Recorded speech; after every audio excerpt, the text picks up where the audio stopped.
साहिब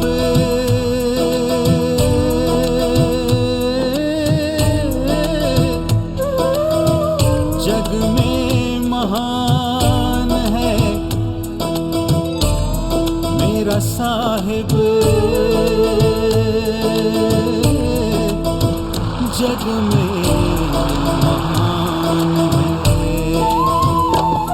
तेरे चरणों में मेरी जान है, मेरा साहिब सत्य समान है। मैं बंदगी साहिब की करूं, मेरा साहिब ही भगवान है। साहिब जग में महान है। साहिब बंदगी, साहिब बंदगी, साहिब बंदगी, साहिब बंदगी, साहिब बंदगी, साहिब बंदगी, साहिब बंदगी, साहिब बंदगी, साहिब बंदगी, साहिब मेरा साहिब। शून्य शिखर ना तत्व न मूला, पंच भौतिक तत्व भी नहीं, वो परमात्मा उससे परे हैं। ये सृजित चीजें, जेते दृश्यम तेते अनित्यम, जेते अदृश्यम तेते नित्यम। जो भी सृजित हुआ उसका विनाश अवश्य भावी है। हे अर्जुन, हे धर्मदास, वो सब कुछ नहीं था, वो था, नित्य है। वो किसी भी देश काल अवस्था में वो परिवर्तित नहीं होता, वो था, वो ही नित्य है। आगे कह रहे हैं आदि ब्रह्म नहीं ओंकारा, आदि ब्रह्म ओंकार आदि की भी सृजना नहीं थी, नहीं निरंजन नहीं अवतारा। यहां पर बड़ा बदलाव सा नजर आया। वेद की हर ऋचा ओम से प्रारंभ होती है। साहिब वाणी में कह रहे हैं ओमकार निरंजन जानो, पुरुष नाम सो गुप्त मानो। कह रहे हैं आदि ब्रह्म नहीं ओंकारा, वो अनादि था, ओमकार आदि भी नहीं थे। 10 अवतार न 24 रूपा, आदि ब्रह्म नहीं ओंकारा, नहीं निरंजन नहीं अवतारा। 10 अवतार भी नहीं, निरंजन भी नहीं। 10 अवतार न 24 रूपा, तह नहीं हतो ज्योति स्वरूपा, ज्योत स्वरूप भी नहीं था। पुण्य पाप काहू नहीं थापा, सोय ब्रह्म नहीं सोहंग जापा। कह रहे सोहंग भी नहीं था, नहीं तो शून्य सुमेर न भारा, कूर्म न शेष धरे अवतारा। कुछ भी नहीं था, कूर्म शेष आदि ये भी नहीं थे। अक्षर एक न ररंकारा, बोले ररंकार भी नहीं था। देखिए 5 शब्द के लिए भी कह रहे हैं नहीं था, गिनती से हर शब्द की बात कर रहे हैं। त्रिगुण रूप नहीं विस्तारा, शक्ति युक्ति नहीं आदि भवानी। ये सब सृजन है, वो नित्य है। वो खेल उसका पूरा स्वप्नवत है, वो नित्य है। शब्द न स्वांत नहीं कछु नहीं होई, कहो विचार सुनो तुम सोई। नहीं बीज नहीं अंकुरा, आदि अमी नहीं चंद्र न सूर्या। आदि ये नहीं थे। धर्मदास समझ के रहना, कहा कहूँ कुछ ना ही कहना, कुछ ना ही कहना। क्या बताऊं, बोलने में नहीं आ रहा है, पर वो था, वो नित्य था। ताकि भक्ति करे जो कोई, भव से छूटे जन्म न होई। इसलिए अनादि महानिर्वाण की प्राप्ति के लिए हे धर्मदास उसी की उपासना कर।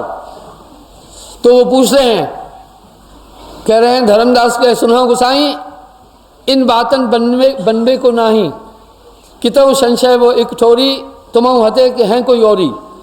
सत्य सत्य अब मोह पर कहीजे, संशय रहित सोई पद लीजे। हे सदगुरु क्या था, वो स्त्री है पुरुष है, क्या है कैसा है, कहें वो क्या था। साहब कह रहे हैं पुरुष कहो तो अब तो है भेद बताऊं, मैं निर्मल ठोर न्यार, सर्व परे सब ऊपरे, देखो वहां सत्सार। हे धर्मदास मैं तुम्हें बताता हूं, पुरुष कहो तो पुरुष है नहीं, वो परम पुरुष पुरुष नहीं है। स्त्री और पुरुष की संज्ञा और वर्ण तो शरीर की बनावट के कारण से है, मेल फीमेल। वहां ये नहीं है, वो ये भी नहीं है, न वो स्त्री है न वो पुरुष है। शब्द कहो तो शब्द है नहीं, शब्द हुआ माया के छाई। साउंडिंग, वो साउंडिंग भी नहीं है, पंच मुद्राओं में भी त्रिकाल में जितने ऋषि मुनि हुए पंच मुद्राओं के इर्द गिर्द रहे। खेचरी, भूचरी, चाचरी, उन्मुनी, अगोचरी। और साहब कह रहे हैं, कहे कबीर बेहंगम चाल हमारी, और बकरतार के भेद को जानत संत सुजान। पंचों मुद्राओं से, पांचों नामों से, सहस्त्र नाम से, योगी योगेश्वर आदि इन्हीं के इर्द गिर्द रहे। साहब ने कहा वो उससे भी परे। एक शब्द में साहब ने पूरे योग को निचोड़ कर रख दिया। संतों सब शब्द है शब्द बखाना, शब्द फांस फंसे सब कोई शब्द नहीं पहचाना। त्रिकाल में इस धरती पर जितने भी पीर, पैगंबर, ऋषि, मुनि, तपस्वी, सिद्ध, साधक आदि हुए, ये सभी पंच मुद्राओं के इर्द गिर्द रहे हैं। एक ही शब्द में समेट दिया साहब ने। संतों सब शब्द है शब्द बखाना, शब्द फांस फंसे सब कोई शब्द नहीं पहचाना। प्रथम पूर्ण पुरुष पुरातन 5 शब्द उच्चारा, सोहं सत ज्योति निरंजन कहिए निरंकार ओंकारा। पहले सर्वशक्तिमान ने ये 5 शब्द बोले, सोहं सत ज्योति निरंजन निरंकार ओंकार। इनसे 5 शब्द और पांचों मुद्रा, शब्द है निर्गुण, शब्द है सरगुण, शब्द ही वेद बखाना। इन्हीं शब्दों की व्याख्या ही शब्द ही पुन काया के अंदर कर बैठा अस्ताना। जो जाकी उपासना किया उसका कहूं ठिकाना। पूरा ब्रह्मांड इन्हीं 5 शब्दों के इर्द गिर्द है। पांचों शब्द से पंच भौतिक तत्वों की उत्पत्ति हुई। इसलिए कह रहे हैं शब्द ही निर्गुण, शब्द ही सरगुण। जो बाहर देख रहे हैं वो भी वही 5 शब्द हैं, यहां तक ही सब गए। आइए हम देखते हैं ये 5 तत्व का पूरा खेल। इस काया के अंदर वही विशिष्ट है। पूरे ब्रह्मांड में निर्गुण सरगुण व्यक्ति इन्हीं 5 शब्दों के इर्द गिर्द है। 5 शब्द से पंच तत्व की उत्पत्ति हुई। ज्योति निरंजन से अग्नि तत्व, स्वहं से वायु, सत से पृथ्वी, निरंकार से आकाश, ओंकार से जल। पांचों हमारे काया के अंदर हैं। ये पांचों तत्व भौतिक तत्व कहलाते हैं। इनका रंग भी है, इनका स्वाद भी है, इनका रूप भी है।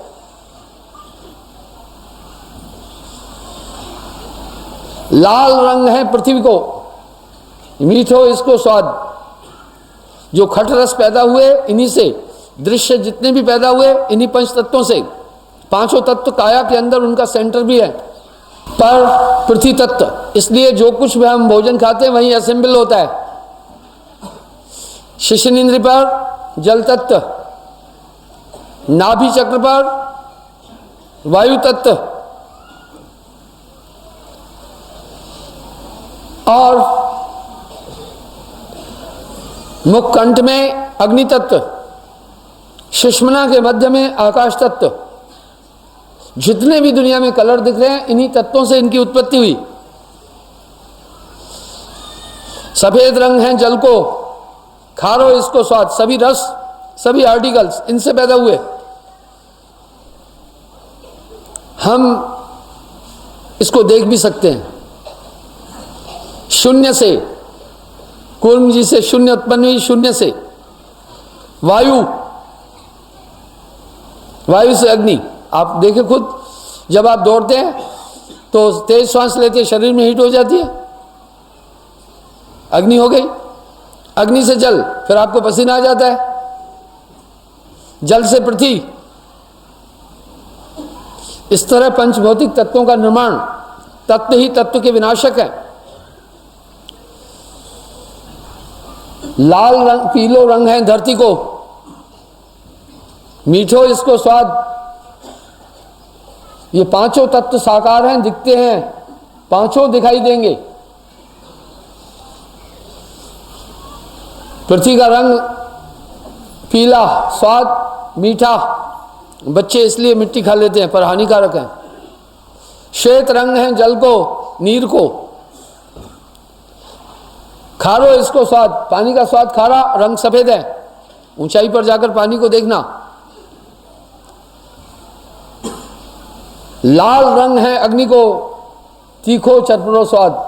अग्नि तत्व के दो स्वाद हैं, तीखा चरपरा और रंग लाल।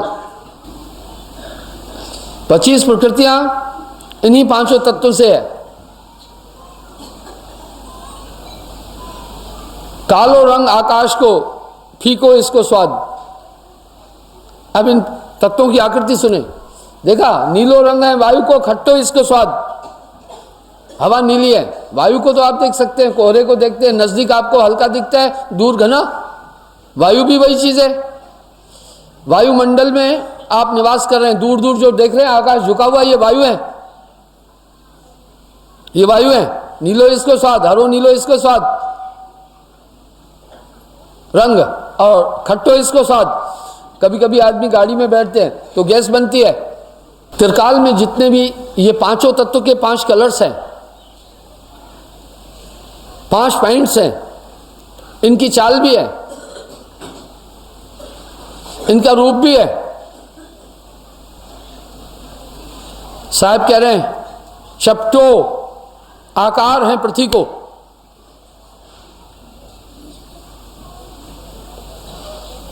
वक्रावत है चाल। आगे कह रहे हैं लाल रंग है अग्नि को, तिकोनी या की चाल। रूप इसका रूप तिकोना, इसलिए आग जलती है इस तरह उठ उठ करके यूं आ जाती, तिकोनी हुई ना।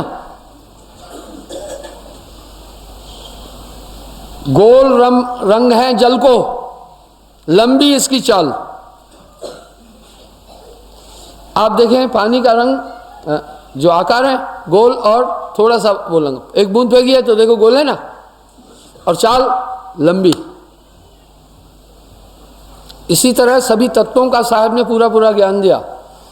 ये पूरे तत्व इस बॉडी के अंदर है, पंचमुद्राएं इन तत्वों से जुड़ी हुई है।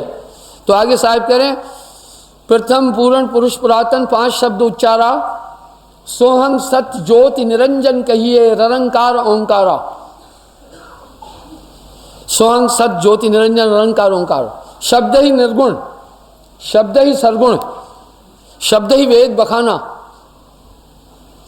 शब्द ही पुनकाया के अंदर कर बैठा अस्ताना। जो जाकी उपासना की ना उसका कहूं ठिकाना। कहीं भी इसमें अध्यात्म ज्ञान नहीं है। आगे साहब बोले हैं ज्योति निरंजन चाचर मुद्रा सोहे नैनन माही, तिसको जाना गोरख योगी महातेज है ताही। गोरखनाथ ज्योति निरंजन शब्द का जाप करता था और चाचरी मुद्रा में जाकर के आंखों के ऊपर पूरे ध्यान का कंसंट्रेशन एकाग्र कर लेता था। आपके ध्यान के अंदर आंखें भी हैं, आपके ध्यान के अंदर हाथ भी हैं, आपके ध्यान के अंदर पैर भी हैं, आपके ध्यान के अंदर बहुत ताकत है। आपका ध्यान आंखों के मध्य तीसरे तिल में समाता है। नुक्ते के हेर फेर में खुदा से जुदा हुआ, नुक्ता पलट के एक किया तो खुद खुदा हुआ। खसखस के दाने के अंदर शहर खुदा का बसता है, कष्ट करे ऐनों के तिल में यहीं से उसका रास्ता है। चाचरी मुद्रा वाला अपनी आंतरिक दुनिया में घुसता है, कपाट ब्रह्मांड के अंदर कैसे घुसता है, पूरा ध्यान एकाग्र करके तीसरे तिल में कंसंट्रेट हो जाता है, पूरा ध्यान वहाँ एकाग्र करता है। याद रहे जो भी अंदर की दुनिया में जाने का सूत्र है वो कोई खिड़कियाँ खोलकर नहीं है, उसकी की ही कंसंट्रेशन है, चाबी ही ध्यान है। हर अंदर की दुनिया में जाने वाला आदमी प्रज्ञावस्था को प्राप्त होता है पहले, चाहे वो खेचरी है, चाहे भूचरी है, चाहे चाचरी है, चाहे उन्मुनी है, चाहे अगोचरी है।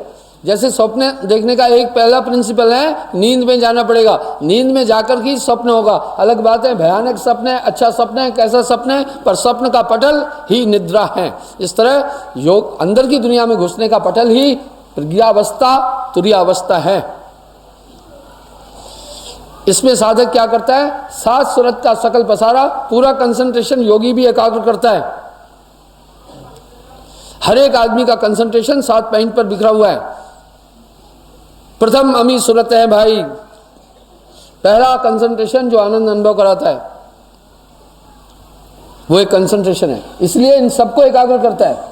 दूसरा मूल सूरत कहिए मैन कंसंट्रेशन। जब भी हम कोई खास काम करते हैं तो मैन कंसंट्रेशन में, गाड़ी चलाना है मैन कंसंट्रेशन, विशेष रूप से कंसंट्रेट हो जाते हैं। ये हम सबके जीवन में कहाँ से निकला उस समय वो कंसंट्रेशन। पढ़ना है तो वेल कंसंट्रेट हो जाते हैं आप, कोई भी काम करना है तो आप एकाग्र हो जाते हैं, गाड़ी चलाना है एकाग्र हो जाते हैं, माताएं मैंने सुई में धागा परोना है एकाग्र हो जाते हैं। यह मूल ध्यान ये खास मौकों पर हम इस्तेमाल करते हैं। तीजी चमक सूरत है भाई, तीसरा कंसंट्रेशन है, बॉडी को लाइव रख रहा है, शरीर को जीवित रखा है। यही ध्यान निकलने के बाद शरीर बदबू दे देता है, वो शरीर को सड़ने गलने से वो कंसंट्रेशन बचा रहा है। हमारे शरीर में हमारी आत्मा की सहभागिता बड़ी बारीक है।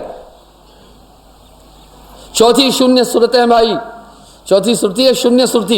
ये शून्य सुरती क्या करती है, आदमी को साइलेंट करती है। जो अपने को अनुभव करोगे सब चिंतन मिटाने के बाद तो आपको लगेगा एक चेतना आपके अंदर है, शून्य चेतना जिसमें संकल्प विकल्प नहीं है, वो शून्य सुरती है। हमारा नाक अगर महसूस कर रहे हैं खुशबू तो वो अनुभव करा रहे हैं, और हमारी आंखें दृश्य तो वही सुरती, ये पूरा आत्मा का खेल है, इनको वही रेगुलेट कर रही है। और हमारी जीभ ने अगर कोई भी आनंद अनुभव किया, इसकी क्षमता उस सुरती ने दी। और छठी ज्ञान सूरत कहिए, जो सही और गलत बताती जाती है। हर आदमी के पास वो एक ताकत अंदर में है, इसलिए आदमी कहता भी है, एक मन कह रहा है करूं, एक मन कह रहा है नहीं करूं। कभी कभी कहते हैं आत्मा कहती है ये करूं, कभी कभी कहते हैं ये नहीं करूं। ये छठी सूरत है। सप्तम सूरत हृदय के माई, बात से कुछ भी न्यारा नहीं, वो सातवीं सूरत है, हृदय के अंदर है। उसका क्या काम है, पूरे बॉडी का फंक्शनिंग कराना। ये 7 सूरत का सकल पसारा, सुरती से कुछ नहीं आ रहा। इन सभी सुरतियों को वो अपान समान उदान को लय करके पूरे शरीर और नौ नाड़ियों से खींच करके तीसरे तिल में योगी खड़ा करता है, और वहां अद्भुत खेल और सिद्धि शक्तियों को प्राप्त करता है। अब यहां साहब करें, ये तो माया बॉडी का काम हुआ, आगे चल।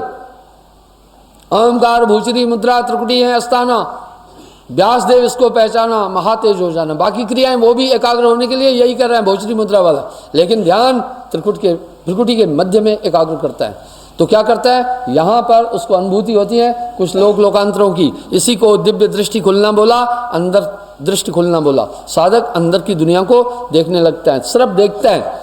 जैसे हम यहाँ बैठकर सूर्य को केवल देख पा रहे हैं, उस तक पहुँच नहीं पा रहे हैं। इसलिए भूसरी मुद्रा में वो अपने संकल्प, अपनी इच्छा, अपनी कांक्षा के अनुसार चीज़ों को देखता रहता है। ये है भूसरी मुद्रा। तो साहिब कह रहे हैं इसका संबंध तो हमारे शरीर से है, आत्मा का इससे कोई भी सरोकार नहीं है। तीसरा बोल रहे हैं सोहंग शब्द अगोचर मुद्रा, भवर गुफा अस्ताना, सुख दे तिसको पहचाना, सुन अनहद की ताना। तीसरा नाम सोहंग, इसमें अगोचरी मुद्रा में साधक जाकर के बंकनाल में अपना ध्यान कंसंट्रेट करता है। ध्यान वहाँ एकाग्र करके धुनों को सुनता है। ये धुनें तो रियली परमात्मा नहीं है। कुछ पंथ इस धुनों को परमात्मा कह रहे हैं, कुछ धुनों इसको सच्चा नाम कह रहे हैं। नहीं, साहब कह रहे हैं शब्द कहो तो शब्द है नहीं, शब्द हुआ माया के छाई, दो बिन होए न अधर आवाजा, कहो कहाँ ये है काजा काजा। साउंडिंग दो के बिना नहीं हुई। साउंड क्यों हुई? साउंड इसलिए हुई, एक चीज इंटैक्ट हुई। साउंड कहाँ से निकली? विंड द्वारा। इसका मतलब है साउंड में दो चीजें, एक पृथ्वी तत्व है, एक वायु तत्व है। पृथ्वी और वायु तत्व के योग से ही साउंड निकली। इसका मतलब वो शब्द है, हुआ। इसलिए वर्ड वो परमात्मा कैसे हो सकता है? ये तो दो तत्वों से निर्मित हुआ ध्वनि। इसलिए साहब कह रहे हैं दो बिन होए न अधर आवाजा। आगे कह रहे हैं जाप मरे अजपा मरे अनहद भी मर जाए। इसलिए सुखदेव आदि यही साधना करते थे। आज भी काफ़ी मतांतर है। इन्हीं धुनों को सच्चा नाम, इन्हीं धुनों को परमात्मा बोल रहे हैं। पर महाराज सुनने के बाद ये एंड हो जाती है। देखो साहब ने कहा इससे भी तुम्हारा हित नहीं होने वाला। पंच मुद्राओं को साहब ने क्लोज कर दिया, लपेट दिया।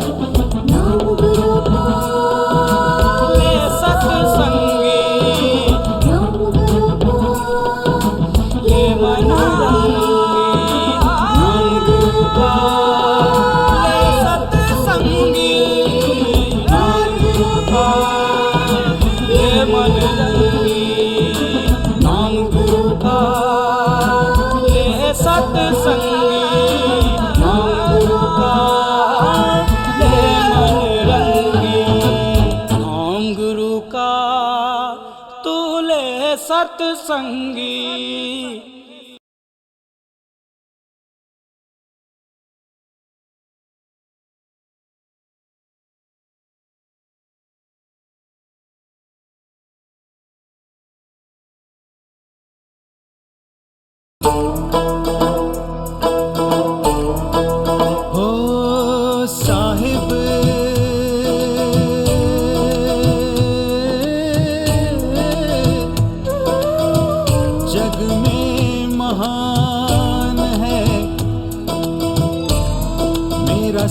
साहिब जग में महान है। तेरे चरणों में मेरी जान है, मेरा साहिब सत्य समान है। मैं बंदगी साहिब की करूं, मेरा साहिब ही भगवान है। साहिब जग में महान है। साहिब बंदगी, साहिब बंदगी, साहिब बंदगी, साहिब बंदगी, साहिब बंदगी, साहिब बंदगी, साहिब बंदगी, साहिब बंदगी, साहिब बंदगी,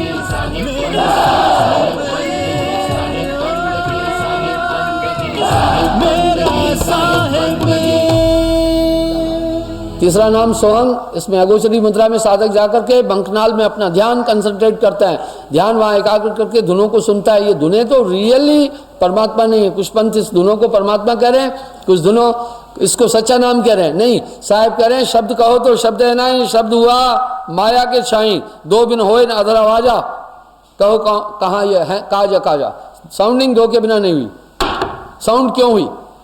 साउंड इसलिए हुई, एक चीज इंटैक्ट हुई। साउंड कहां से निकली? विंड द्वारा। इसका मतलब है साउंड में दो चीजें, एक पृथ्वी तत्व है, एक वायु तत्व है। पृथ्वी और वायु तत्व के योग से ही साउंड निकली। इसका मतलब वो शब्द है, हुआ। इसलिए वर्ड वो परमात्मा कैसे हो सकता है? ये तो दो तत्वों से निर्मित हुआ ध्वनि। इसलिए साहब कह रहे हैं दो बिन होए न अधर आवाजा। आगे कह रहे हैं जाप मरे अजपा मरे अनहद भी मर जाए। इसलिए सुखदेव आदि यही साधना करते थे। आज भी काफी मत मतांतर है। इन्हीं धुनों को सच्चा नाम, इन्हीं धुनों को परमात्मा बोल रहे हैं। पर महाराज सुनने के बाद ये एंड हो जाती है। देखो साहब ने कहा इससे भी तुम्हारा हित नहीं होने वाला। पंच मुद्राओं को साहब ने क्लोज कर दिया, लपेट दिया है। चौथा बोल रहे हैं सत सब सो उन्मन मुद्रा सौ प्रकार स्नेही, जिसको झिलमिल जोत दिखाना जाना जनक विदेही। भाई आज्ञा चक्र से सहस्त्रसार महत्वपूर्ण स्थान है। ये कपाट में कैसा है? सहस्त्रसार क्यों कह रहे हैं? रकार मकार उकार आत्मिक शब्द 900 कुछ होते हैं और 52 अक्षर मिलाकर 1000 हुआ। इसलिए कपाट में मन रहता है, वहां पर वहीं पर ही वो सभी संदेश पूरी बॉडी को दे रहा है। इसलिए उसे पार ब्रह्म कहा, आत्मा को ब्रह्म कहा, और वहां से बैठकर पूरे विश्व का संचालन कर रहा है मन। इसलिए मन राजा हुआ। हाथ को बोलता है ये उठाओ, पैर को बोलता है ये उठाओ, वहीं से पूरे मैसेज रिले कर रहा है। शरीर का किंग है वो। तो सोहंग शब्द अगोचरी मुद्रा, भवर गुफा अस्ताना, सुखदेव किसको पहचाना, सुन अनहद की ताना, संतोष शब्द है शब्द बखाना। सुखदेव जी वहां ध्यान रोकते थे और उन साउंडिंग के द्वारा उन्हीं जगहों पर पहुंच जाते थे। तो ये कई लोक लोकांतरों की यात्रा करते थे। साहब कह रहे ये भी फिजिकल एक्सरसाइज है, नथिंग एल्स। उन्मुनी मुद्रा के लिए भी। पांचवा कह रहे हैं रंकार खेचरी मुद्रा, 10वां द्वार ठिकाना, ब्रह्मा विष्णु महेश आदि ले रंकार पहचाना। अभी आइए मैं आपको बताऊंगा कहाँ साहब ने अलग किया। अब इसका मतलब है पांचवें शब्द में जिब्या में तालु का प्रवेश करके वहां रोक करके श्वासाओं को ऊर्ध्वमुखी करते हैं और 10वें द्वार में जाकर एकाग्र होते हैं। ब्रह्मा विष्णु महेश इसमें प्रांगत थे। अब आइए तो आगे कह रहे हैं 5 शब्द और रंकार खेचरी मुद्रा, 10वां द्वार ठिकाना, ब्रह्मा विष्णु महेश आदिले रंकार पहचाना, सिद्ध साध त्रिदेवा आदिले 5 शब्द में अटके। त्रिकाल में जितने भी सिद्ध साधु त्रिदेवा हैं इन्हीं 5 शब्दों तक साधना किया। साहब करें मुद्रा साध रहे घट भीतर, फिर औंधे मुंह लटके। कह रहे हैं भाई छुट्टी नहीं मिलने वाली है। औंधे मुंह लटकने का मतलब है दोबारा माता के पेट में जन्म लेना पड़ेगा। कह रहे हैं इसके आगे भेद हमारा, जाने का कोई जानन हारा।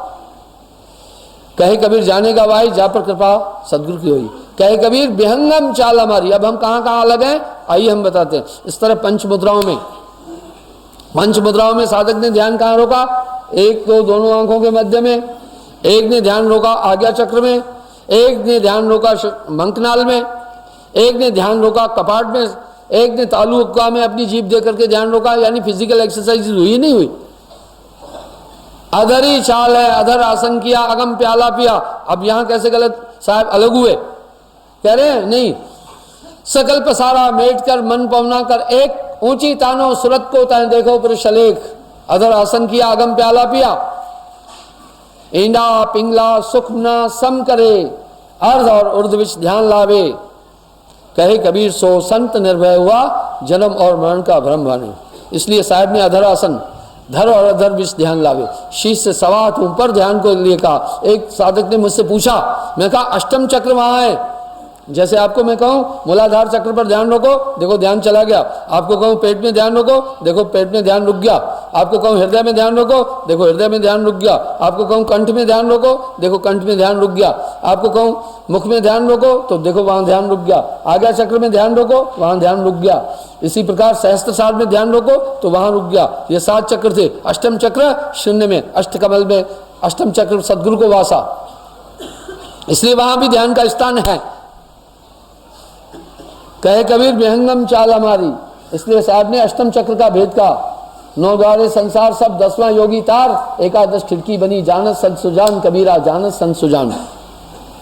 इसलिए यहां डिफरेंट हुए। साहब ने सब योगियों को कहा कि भाई यहां तक जो तुम साधना कर रहे हो ये काल के दायरे के अंदर है, इससे तुम्हारी आत्मा का अनुभूति नहीं होने वाली है। ये निचली स्थिति की साधना है।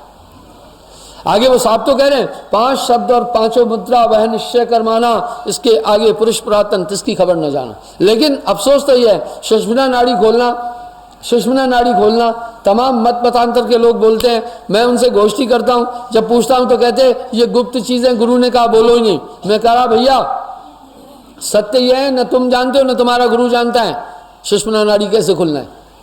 पवन ने धूका दिया तब गगन गरजो आन के, ये श्वासा से रुकी हुई है। इंडा पिंगला चक्कर सौदे, योगी आप में बोधे, इंगला के घर पिंगला जाई, सुखमन नीर रहे ठहराई। ओहंग सोंग तत्व विचारा, बंक नाल में किया समारा, मन को मार गगन चढ़ाए, छूटा कलमल यही अलेखा, यह नैनन साहिब को देखा। इसलिए योगी योग साधना करे, भव सागर से नाही तरई। यहां समीकरण साहब ने चेंज कर दिए पूरे मत मतांतरों के। कहा कि इससे तुम्हारा कुछ भी कल्याण नहीं होने वाला है, काल की जाल से नहीं निकल सकोगे। दूसरा मुद्दा ये कहा कि जो साधन आप अपना रहे हैं इसके द्वारा काल के जाल से कभी नहीं निकल सकोगे। तो फिर कैसा निकले? हमारी आत्मा काल के जाल के अंदर है, हम कैसे निकले? यहां पर समीकरण चेंज कर दिए। फिर दोबारा साहब कह रहे हैं बिन सदगुरु बाचे नहीं कोई कोटिन करे उपाय। सदगुरु बचाएगा, ये काम आपसे खुद नहीं हो सकेगा। आपके आत्मदेह को बहुत भयंकर में कष्टों में बहुत भयंकर तरीके से मन ने जकड़ा हुआ है। ये काम आपकी क्षमता से कभी भी नहीं होने वाला है। यहां चाहे जाओ काशी, चाहे जाओ मथुरा, हृदय कपट की गांठ न जासी, कह रहे नहीं छुटकारा होने वाला इन संसाधनों से। यहां पर बड़ा क्रांति उठी, इसलिए कबीर साहब को विद्रोही संत कहा गया। कहीं नहीं, विद्रोही नहीं थे वो, साफ साफ बात बोले। वो कह रहे हैं ये सब क्रियाएं निरंजन की सीमा तक हैं, इसके आगे आप जा नहीं पाएंगे। पुनर्जन्म विद्यते, दोबारा मां के पेट में आ जाओगे। तो क्या हम आत्मा को अपनी क्षमता से नहीं छुटा सकते? नहीं, जिस ताकत ने आत्मा को जकड़ा हुआ है वो ताकत कहीं ज्यादा शक्तिशाली है। एक सदगुरु के बिना आप इस बात को नहीं छूट सकते। ये तथ्य केवल साहब ने बोला, इससे पहले नहीं थे। ऋषि मुनियों ने, योगियों ने, पीर पैगंबरों ने, अवतारों ने, ज्ञानी ध्यानियों ने ये बात सूत्र बताए, पर साहब कह रहे हैं बिन सतगुरु बाचे नहीं कोटिन करे उपाय। इसका एक इशारा गोस्वामी जी रामायण में भी दे रहे हैं। गुर बिन भवन तरह न कोई, जो बिरंच शंकर सम होई। बिन सतगुरु बाचे नहीं कोई कोटिन करे उपाय।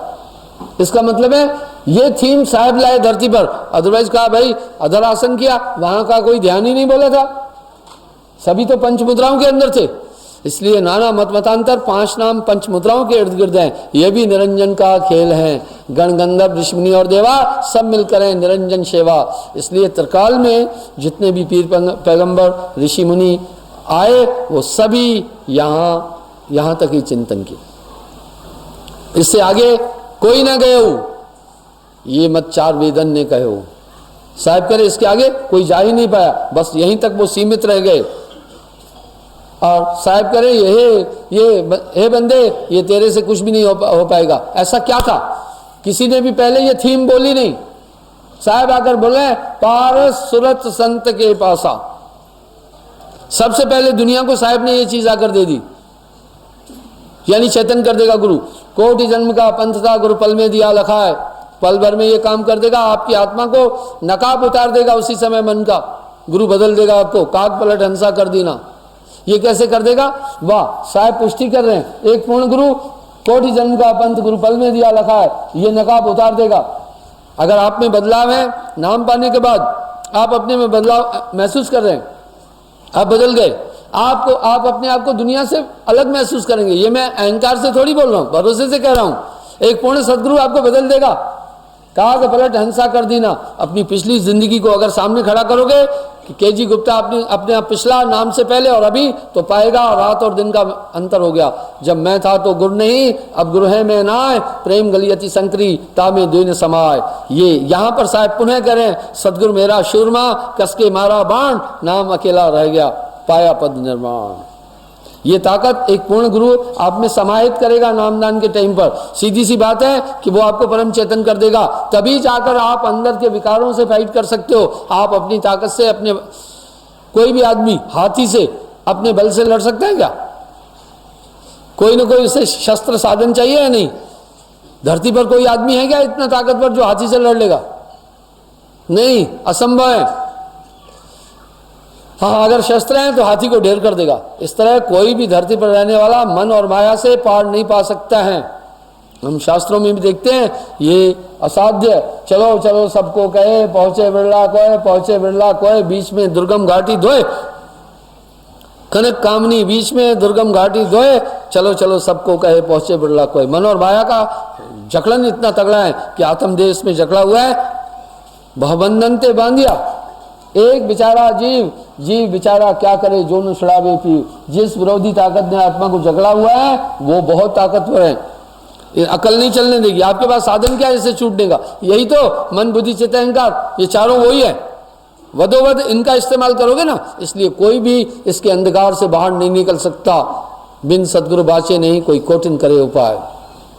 इसलिए काल पुरुष ने आदमी को ऐसे जकड़ा हुआ है, तरकाल में जितने भी हुए। और हम न जाने मनुष्य क्यों नहीं चिंतन कर रहा है। साहब ने हर एक बात पर यह कह दिया, कहत कबीर सुनो भाई साधो, हर शब्द के बाद कह रहे सुनो भाई साधो, सुनो और साधो। हर शब्द के आगे कह रहे सुनो और साधो, कह रहे मेरी बात पर चिंतन करके देख लेना। इस तरह इस मन और माया के घेरे से कोई भी जीव कभी भी नहीं निकल सकता है। जब गुरु ये करता क्या है गुरु? ये सब आत्मदेव बंधा हुआ है, इनके आज्ञाओं का पालन कर रहा है। क्यों? वो जान नहीं रहा है इसके संदेश कैसे आ रहे हैं, इसका आदेश कैसे आ रहा है, ये कैसे चला रहा है। एक पूर्ण सदगुरु मिलता है, ये काम पल भर में कर देता है। ये काम पल भर में कर देता है। क्या कर देता है? पूरा नगाप उठा देता है मन का और माया का। फिर आत्मदेव को मन समझ में आने लगता है। इस मन की ताकत का स्रोत आत्मा है, पर आत्मा की ताकत का स्रोत मन नहीं है।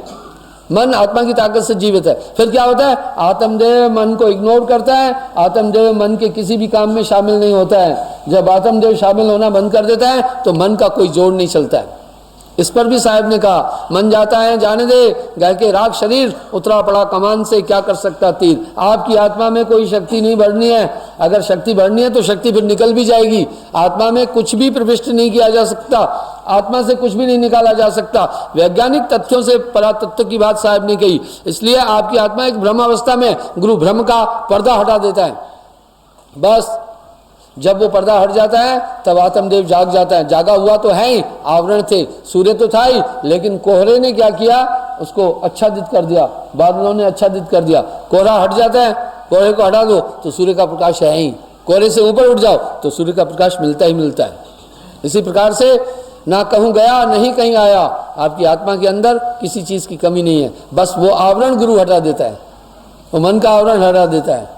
जब ये आवरण हट जाता है तो आत्मदेव फिर चेतन। इसी आवरण को हटाने का नाम ही है ज्ञान देना, नाम देना। इसलिए कहा गया गुरु के बिना ज्ञान नहीं मिल सकता है। वो यही ज्ञान है कि पूर्ण गुरु आपके अंतःकरण को परम चेतन कर देता है। जब ये अंतःकरण चेतन हो जाता है तब आत्मा मन को नहीं मानती। नाम के बाद अगर आपके जीवन में बदलाव है तो यही तो बदलाव है।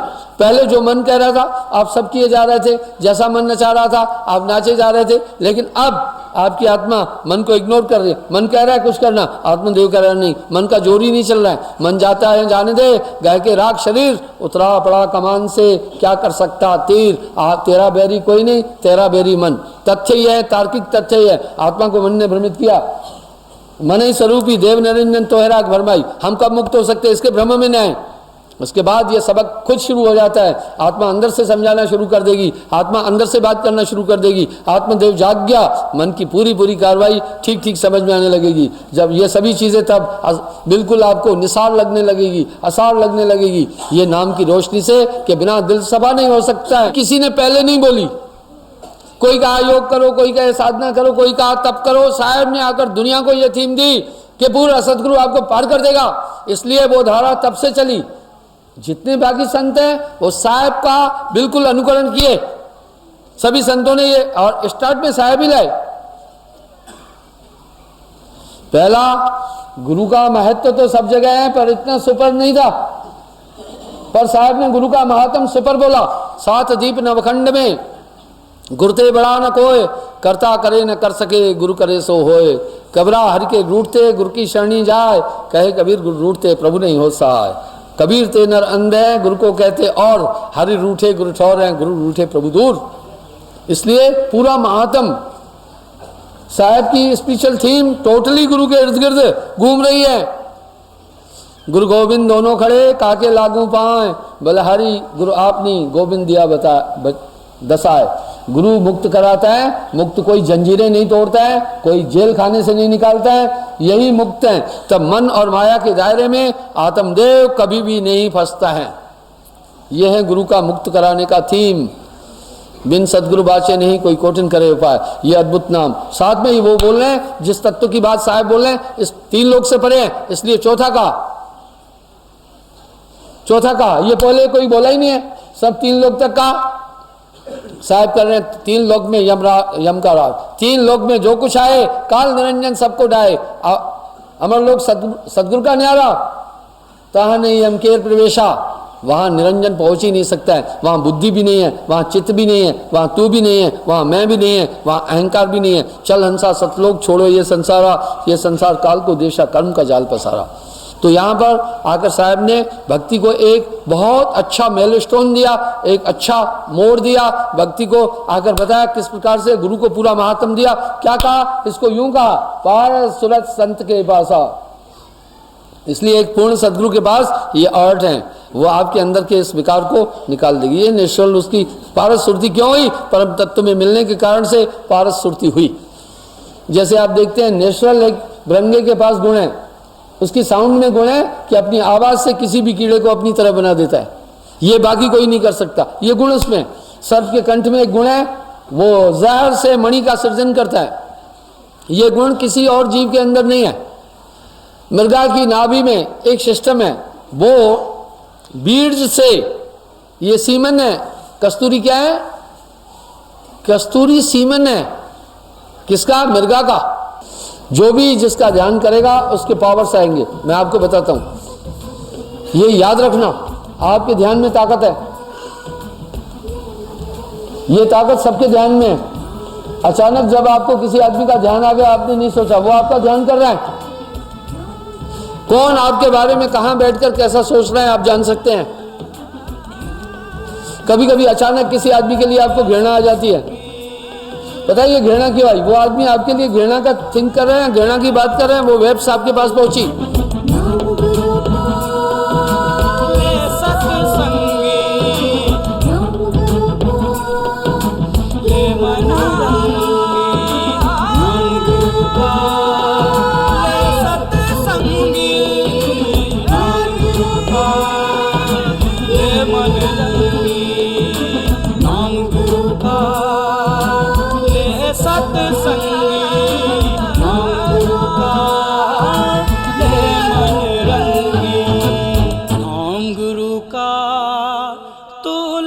सत्संगी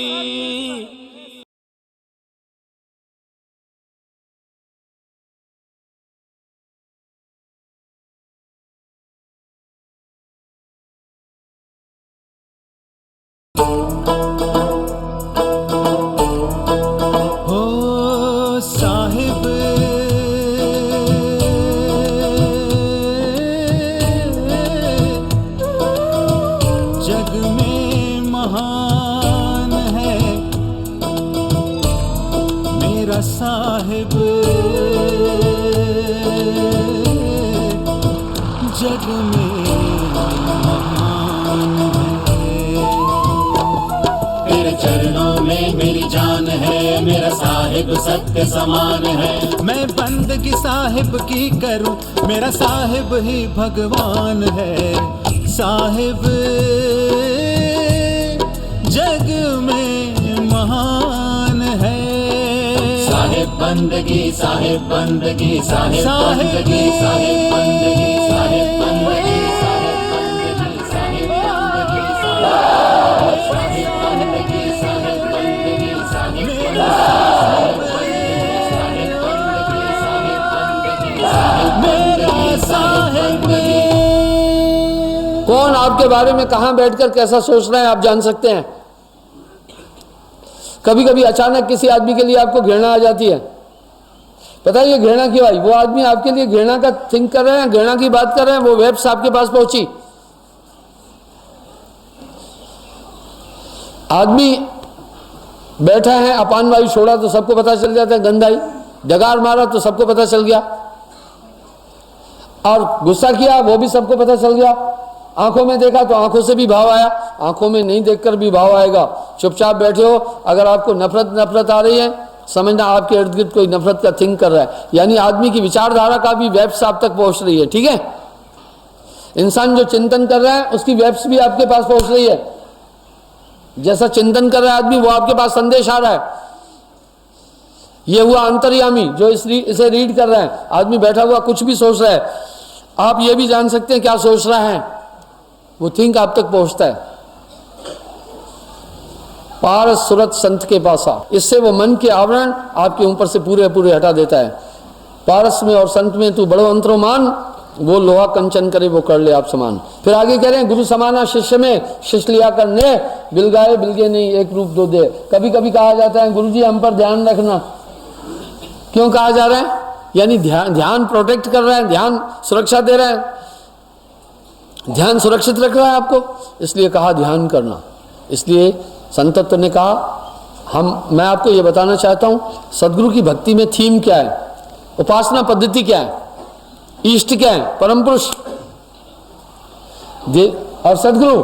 देवी देवल जगत में कोटिक पूजे कोय, सदगुरु की पूजा की है सबकी पूजा होए। उपासना पद्धति क्या है?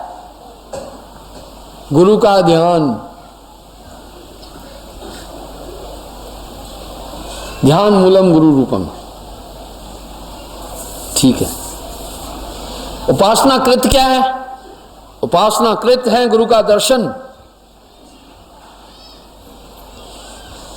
ये गुरु का दर्शन क्या महत्व रखता है। इसलिए अगर साहब की थ्योरी को अच्छी तरह पढ़ोगे तो गुरु के दर्शन को उन्होंने बड़ा महत्व दे दिया, इतना बड़ा महत्व दिया। क्यों महत्व दिया आपको ये बता रहा हूं। इंसान जब भी इंसान से बात करता है तो उसकी आंखों में क्यों देखता है? आंख ज्ञानेंद्रिय है, मुंह में क्यों नहीं देख रहा है, नाक में क्यों नहीं देख रहा है? नाक कोई कम काम कर रहा है क्या? भाई कान में क्यों नहीं देख रहा है? कान कोई कम काम कर रहा है क्या? भाई हृदय की तरफ क्यों नहीं देखता है? हृदय कोई कम काम कर रहा है क्या? आखिर इंसान आंख की तरफ देखता है। इसलिए शरीर का सबसे महत्वपूर्ण अंग यही। आंखों से इंसान के टैलेंट को पहचाना जाता है।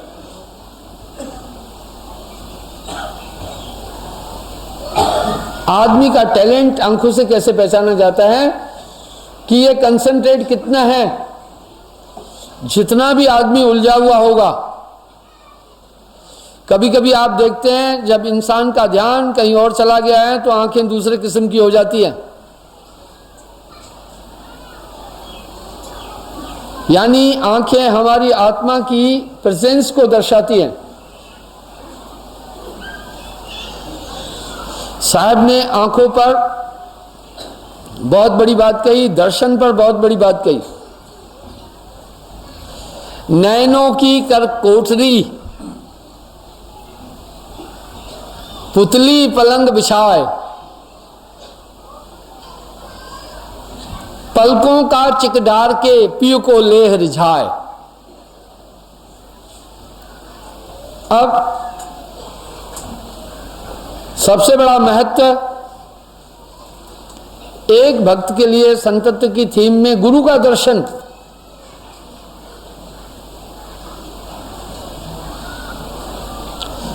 सदगुरु के दर्शन किए, काल दगा नहीं दे। हमें देखना होगा दर्शन कैसे करें।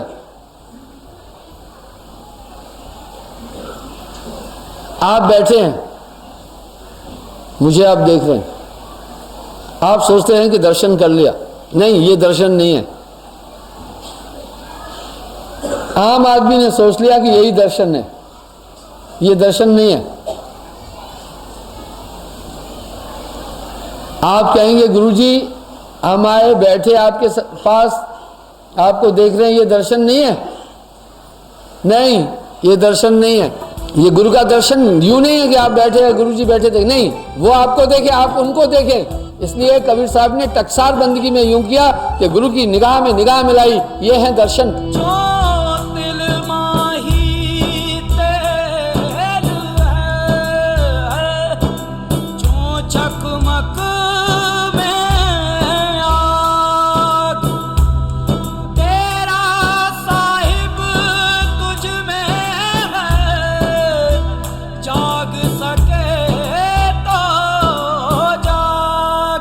साहिब के साहित्य को ब्लैकआउट क्यों किया गया?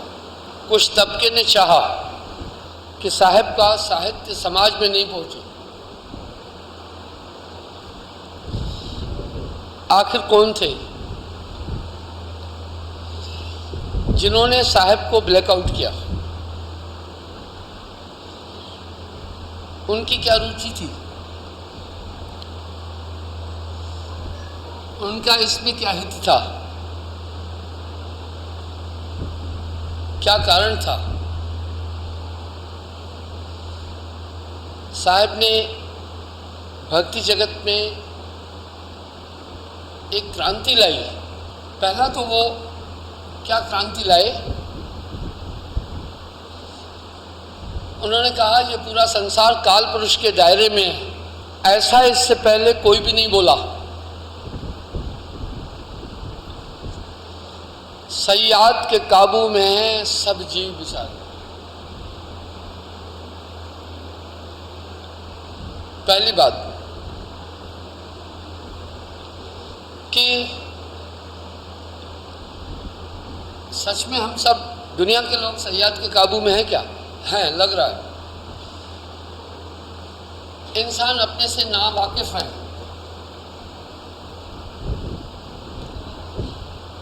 बुद्धि को कौन ऑपरेट कर रहा है किसी को नहीं मालूम। मन कैसे संचालित हो रहा है किसी को नहीं मालूम। अंदर रहने वाले विकार कहाँ निवास करते हैं ये किसी को नहीं मालूम। काम, क्रोध, लोभ, मोह, अहंकार कैसे एक्टिव हो रहे हैं किसी को नहीं मालूम। हमारी आत्मा शरीर का संचालन कैसे कर रही है किसी को भी नहीं मालूम। इतना बुद्धिजीवी इंसान,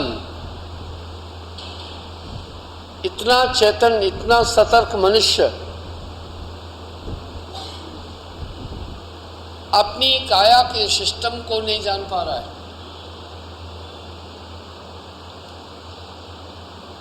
इसका संकेत साहब ने दिया। ये काया है समृत केरी,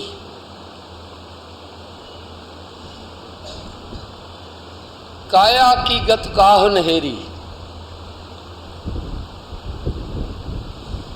इसका मतलब है ये पूरा पिंडा नारायणी है।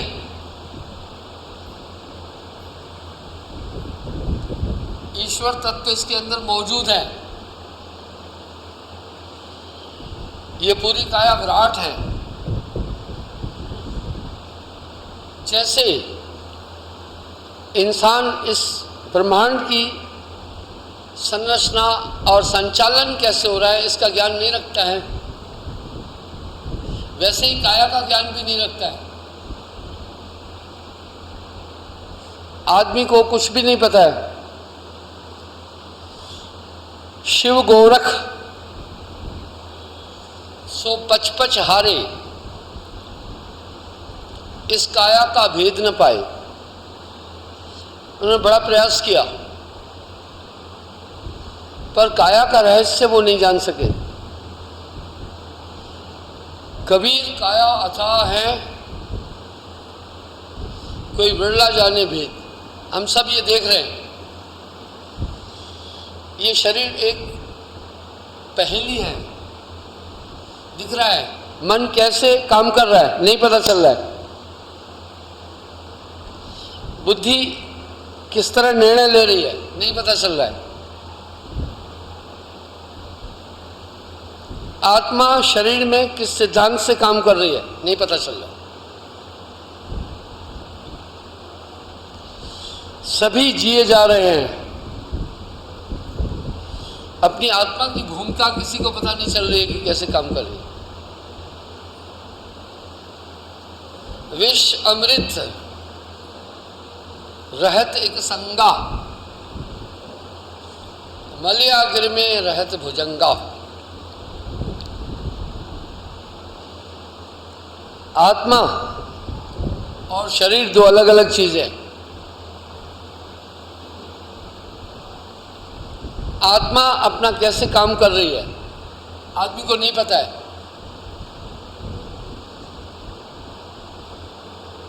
भाई जैसे हम देख रहे हैं पंखा घूम रहा है, इसका सिस्टम है। वायर द्वारा करंट इसके पास आया, वायर में करंट ट्रांसफार्मर से आया, ट्रांसफार्मर में बिजली कहाँ से आई? ग्रिड स्टेशन से। ग्रिड स्टेशन से पर बिजली कहाँ से पहुंची?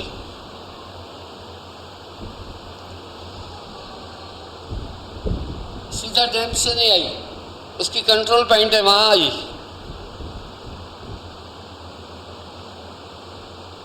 और उस कंट्रोल पॉइंट पर बिजली कहाँ से आई?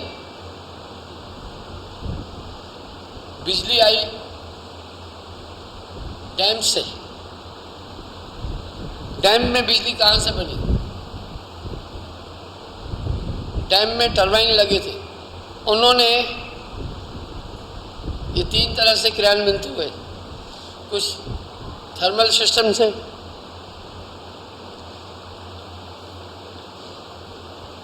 कुछ हाइड्रोलिक सिस्टम से, कुछ परमाणु ऊर्जा था। टरबाइन बिजली कहाँ से लाया? वो फोर्स से घूमा, मैग्नेट की प्लेटें थी जो आपस में हार्ड इंटैक्ट हुई, उससे ऊर्जा पैदा हुई। टरबाइन से बिजली पैदा होती है, उसका एक छोटा रूप है जनरेटर। तो पता चला ये ऊर्जा कैसे यहाँ तक पहुंची। हम सब बॉडी से काम कर रहे हैं, आखिर क्या सिस्टम है? शरीर संचालित कैसे हो रहा है? आदमी अननोन है। मन कोश कहाँ है? मन क्या कर रहा है? मन का संचालन कौन कर रहा है? बुद्धि कैसे निर्णय ले रही है? जीवन शक्ति किन बिंदुओं पर आश्रित है? हमारे जीवन का बेस कहाँ है? शरीर क्रियान्वित हो रहा है, कौन इसे संचालित कर रहा है? किस थ्योरी से हमारा शरीर चल रहा है? ये आदमी एक बहुत बड़ा सुपर सुपर सुपर कंप्यूटर से भी आगे है। मुझे कभी कभी आश्चर्य होता है कैसे कुछ लोग कह रहे हैं कि परमात्मा नहीं है, सब नेचुरल हो गया। आपको जीवन के लिए मेमोरी चाहिए थी, वो आप में आ गई, सब नेचुरल। आपको डिसीजन लेने के लिए, शरीर को जीवित रखने के लिए बुद्धि की जरूरत थी, वो आप में है। आपको क्रियान्वयन करने के लिए अहंकार की जरूरत थी, वो आप में है। आपके शरीर को एक ऊर्जा की जरूरत थी, खाद्य पदार्थों की, वो पृथ्वी में है। आखिर पृथ्वी के अंदर ये एलिमेंट्स कहाँ से आ गए जो जीवन के पोषक है, जो हमारे जीवन के लिए आवश्यक तत्व, ये वसुंधरा में कहाँ से आए? ये पूरी सेटिंग देखकर लगता है बहुत कारीगरी से इंसान के शरीर का सृजन हुआ है। मैं शब्द बोलता जा रहा हूँ, आप सुन रहे हैं, समझ रहे हैं। मैं कहता हूँ आड़ू राम को कि पानी का गिलास लाओ, बस विदिन ए मिली सेकेंड वो दौड़ जाता है, पानी का गिलास लेके आया। ये समझ कितनी तेज हुई कि वो समझ लिया, सुन लिया। सुनने के बाद ब्रेन ने आदेश दिया, मेमोरी ने भी एक्टिव हो गई, पूरे शरीर के ऑर्गन्स एक्टिव हो रहे हैं। हम सब शरीर के लिए ऊर्जा चाहते हैं, मलमूत्र वाहन करने के लिए जो भोजन का वेस्ट अंश है, मलमूत्र इंद्रियां बनी हुई है। हमारे पांव चलते हैं, हमारा हाथ चल रहा है, शरीर के अंग चल रहे हैं, इन सबको कोई संचालित कर रहा है। ये नेटवर्क कोई साधारण नहीं है, ये खुद ब खुद हो गया क्या? इसके पीछे वैज्ञानिक तथ्य है। अभी मेरा सिंगाराम जी से रास्ते में प्रवचन हो रहा था, इनकी इच्छा थी यात्रा की, मैंने इनसे कुछ बात की। आप विश्वास रखना, थ्योरी ऑफ मेडिटेशन आपको बता रहा हूँ, भूल कर भी जब आप ध्यान में बैठे ये सोच के मत बैठना कि आज कहीं जाना है सुरती चढ़ाकर। भूल कर भी ये सोचकर मत बैठना कि आज लाइटें देखनी है। आप भूल कर भी इस कल्पना में नहीं बैठना कि अभी भगवान आज प्रभु को देखना है। जब आप ध्यान में बैठे ऐसी कोई भी कल्पना अपने आसपास नहीं आने। ये सभी कल्पनाएं मानसिक है, सुनी हुई है, भ्रमित है, अनिश्चित है। ये चीजें, ये कल्पना लेकर बैठने से आपको कुछ नहीं मिलने वाला। आप क्या करना, आप खुद में उतरना। जब भी कोई आदमी मुझे मिलता है, अंदर की दुनिया की बात करता है, मैं उससे पूछता हूं,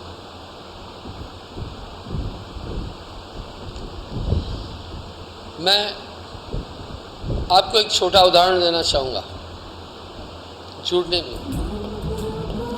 जहाँ तक साध्य और साधना की बात है, जहाँ तक कंसंट्रेशन की बात है, मैंने बड़ा टफ कंसंट्रेशन किया। मैं 2-2 साल सोया ही नहीं हूँ। बोला इसकी कल्पना भी नहीं हो सकती, आदमी का दिमाग मानेगा ही नहीं।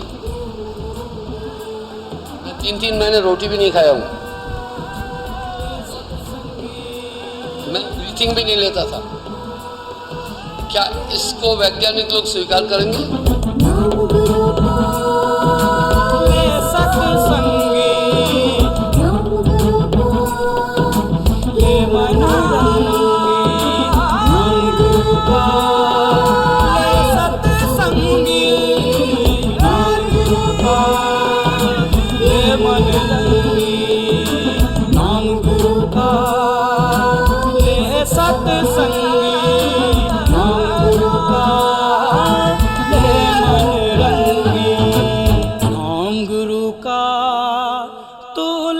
सत्संगी